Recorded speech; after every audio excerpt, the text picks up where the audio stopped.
Et parmi du coup vos 6 albums EP, lequel est votre préféré? Bah, on les aime tous, après. Ouais.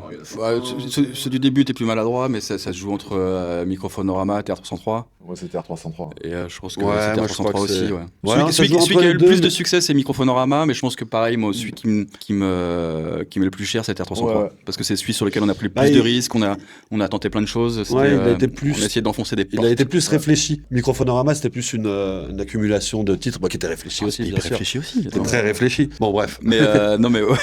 On va délibérer. le Théâtre 303, on a mis du temps et c'était.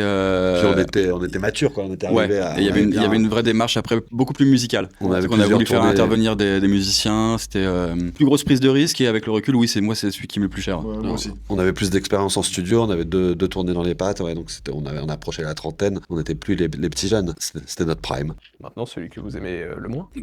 Moi, je dirais à ce moment-là les Bauches, le premier. Oui, pareil, quoi. mais Parce que- c'est celui que j'aime le plus. Mais parce c'est les qu'après, débuts. il y a forcément une tendresse particulière pour ce disque, parce que c'est notre toute première expérience en studio. Ouais. On avait 20 ans, on découvrait l'expérience du studio à l'époque, il fallait tout enregistrer extrêmement vite, c'était enregistré sur bande, il n'y avait pas d'ordi, c'était vraiment que des bandes, on faisait les cuts à la main sur la console. Et après, il y a toujours des morceaux que j'aime beaucoup dessus, hein, mais après il y a des maladresses, le mix.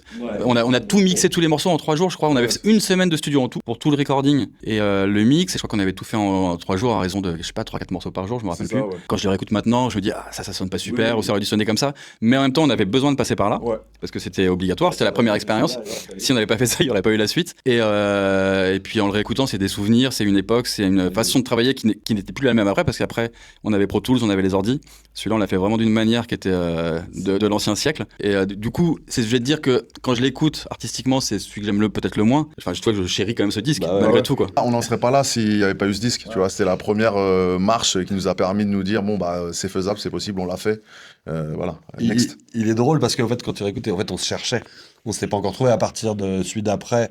Bon, c'est pas si éloigné de ce qu'on fait maintenant. Mais là, même nous, on avait au niveau des voix, au niveau des flows, on avait essayé plusieurs choses. Toi, les instrus, c'était encore un peu. Et c'est ça qui est marrant, quoi.